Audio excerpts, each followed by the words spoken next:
Get ready, start. Sir, the Tariff Commission, having once forwarded the common agreement between the cane growers and the factory owners, now rises to modify that accord or agreement. It talks of deductions from excess profits on account of the rehabilitation of factories and export losses. If I mistake not, sir, government itself in one of its letters dated the 14th April 2001 told the Mill Owners Association that factories were not entitled to export loss, and they based this argument on a certain calculation of prices into the details of which I need not go. Now, in regard to rehabilitation, I might say if of the two, the factories and the cane growers, rehabilitation is needed. It is the rehabilitation of the cane growers that is needed most. We know in many parts of India the sugarcane growers suffer sometimes from drought and sometimes from floods.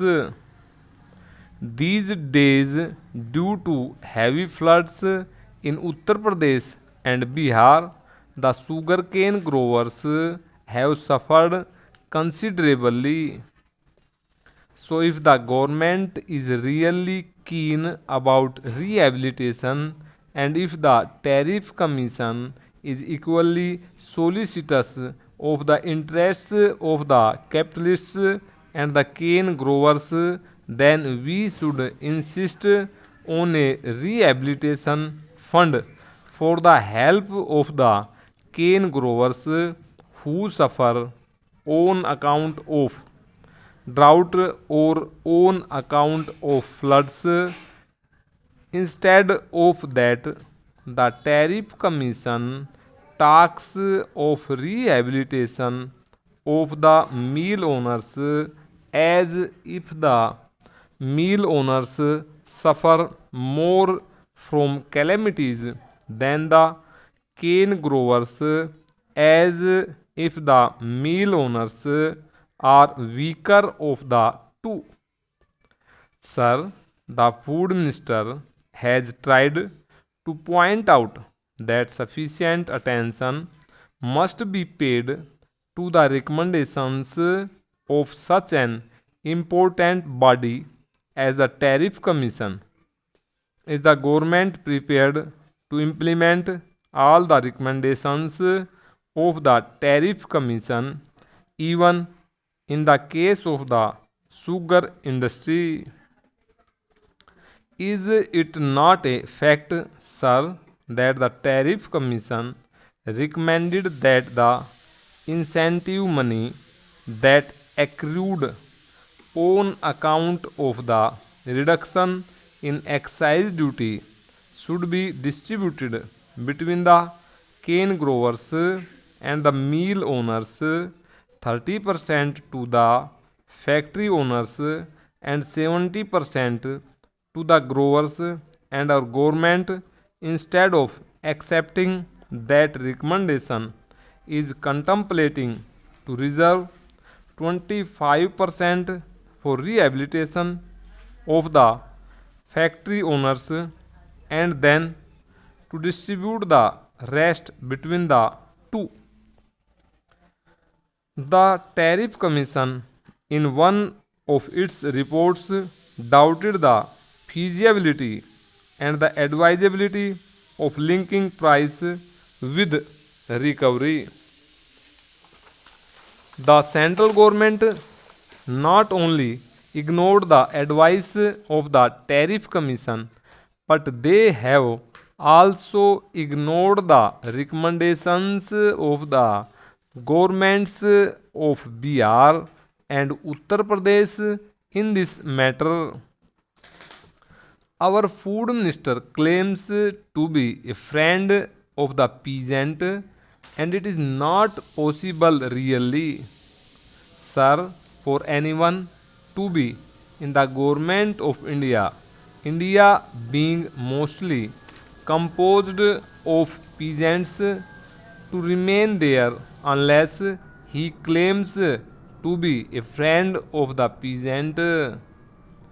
It is not possible for me, sir, to say what his real intentions are, but I must submit, sir, that his policies, at least in recent times, have been anti peasant.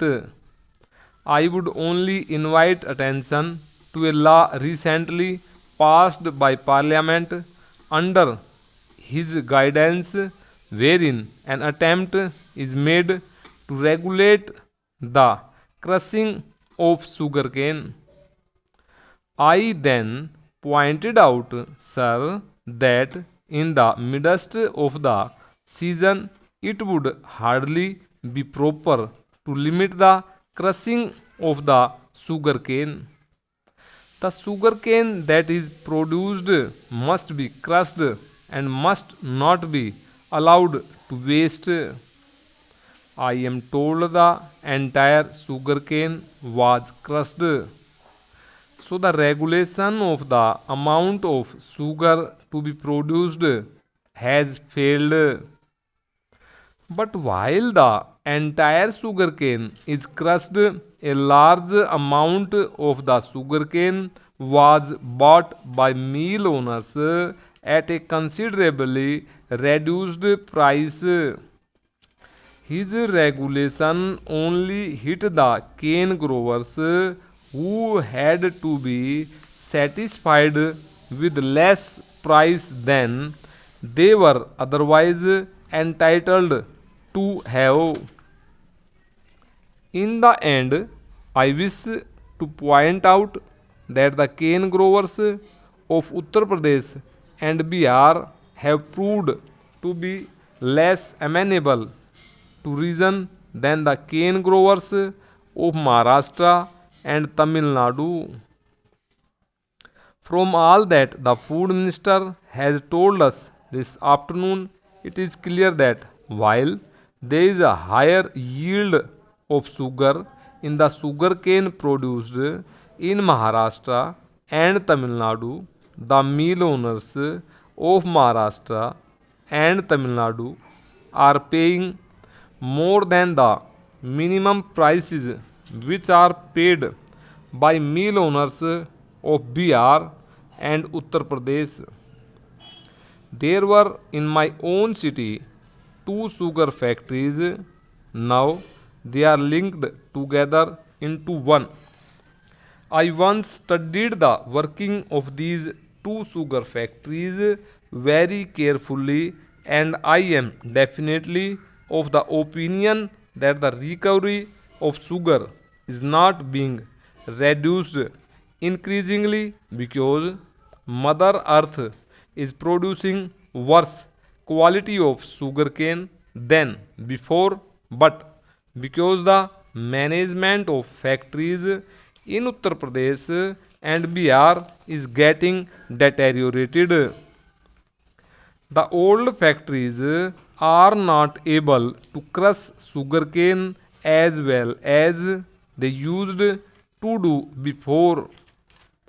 I beg to submit that strong measures are needed to protect the peasants of Bihar, Punjab, and Uttar Pradesh.